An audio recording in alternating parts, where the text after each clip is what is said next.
ಸಕ್ಕರೆನಾಡು ಮಂಡ್ಯದಲ್ಲಿ ಮತ್ತೊಮ್ಮೆ ಟಿಪ್ಪು ವಿಚಾರ ಮುನ್ನೆಲೆಗೆ ಬರ್ತಾ ಇದೆ. ಮಂಡ್ಯದಲ್ಲಿ ಮತ್ತೆ ಟಿಪ್ಪು ವಿವಾದ ಮುನ್ನೆಲೆಗೆ ಬಂದಿರುವಂಥದ್ದು 87ನೇ ಕನ್ನಡ ಸಾಹಿತ್ಯ ಸಮ್ಮೇಳನದ ಹೊತ್ತಿನಲ್ಲಿಯೇ ಈ ವಿವಾದ ಮುನ್ನೆಲೆಗೆ ಬಂದಿದೆ. ಸಾಹಿತ್ಯ ಸಮ್ಮೇಳನದಲ್ಲಿ ಟಿಪ್ಪು ವಿಚಾರ ಸಂಕೀರ್ಣ ನಡೆಸುವಂತೆ ಪ್ರಗತಿಪರರ ಒತ್ತಡ.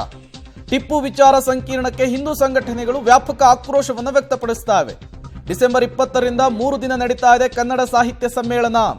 ಇದರಲ್ಲಿ ಟಿಪ್ಪು ವಿಚಾರದ ಕುರಿತು ಚರ್ಚೆ ಆಗಬೇಕು ಅನ್ನುವಂತಹದ್ದು ಈಗ ಪ್ರಗತಿಪರರ ಆಗ್ರಹ ಆಗಿದೆ. ಇದಕ್ಕೆ ಹಿಂದೂ ಪರ ಸಂಘಟನೆಯ ಕಾರ್ಯಕರ್ತರು ಬಲವಾಗಿ ಖಂಡಿಸುವಂತಹ ಕೆಲಸವನ್ನು ಮಾಡ್ತಾ ಇರುವಂಥದ್ದು.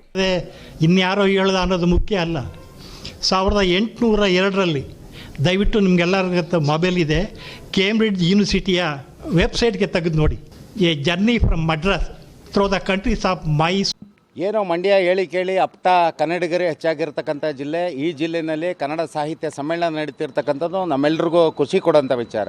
ಇದೇ ಸಂದರ್ಭದಲ್ಲಿ ಪ್ರಗತಿಪರ ಚಿಂತಕರು ಮತ್ತು ಲೇಖಕರು ಅಂತ ಅನ್ಸ್ಕೊಂಡು 30 ವರ್ಷಗಳ ನಂತರ ಮಂಡ್ಯ ಜಿಲ್ಲೆಗೆ ಕನ್ನಡ ಸಾಹಿತ್ಯ ಸಮ್ಮೇಳನ ಬಂದಿರುವಂಥದ್ದು ನಮ್ಮೆಲ್ಲರಿಗೂ ಅತ್ಯಂತ ಸಂತೋಷವನ್ನು ಉಂಟು ಮಾಡಿದೆ. ಯಾವ ಸಮ್ಮೇಳನದಲ್ಲಿ ಕನ್ನಡದ ಅಳಿವಿನ ಬಗ್ಗೆ, ಹುಳುವಿನ ಬಗ್ಗೆ, ವಿಸ್ತಾರದ ಬಗ್ಗೆ, ಹಾಗೆ ಕನ್ನಡಕ್ಕೆ ಕೊಡುಗೆ ಮತ್ತಷ್ಟು ಡೀಟೇಲ್ಸ್ ಕೊಡ್ತಾರೆ ರೋಹಿತ್, ದೂರವಾಣಿ ಸಂಪರ್ಕದಲ್ಲಿ ಜಾಯ್ನ್ ಆಗಿದ್ದಾರೆ. ರೋಹಿತ್, ಮಂಡ್ಯದಲ್ಲಿ ಟಿಪ್ಪು ವಿಚಾರ ಮುನ್ನೆಲೆಗೆ ಬರ್ತಾ ಇದೆ. ಕನ್ನಡ ಸಾಹಿತ್ಯ ಸಮ್ಮೇಳನದಲ್ಲಿ ಟಿಪ್ಪು ಕುರಿತು ಚರ್ಚೆ ಆಗಬೇಕು, ವಿಚಾರ ಸಂಕೀರ್ಣ ಆಗಬೇಕು ಅನ್ನುವಂತಹ ಒತ್ತಡ.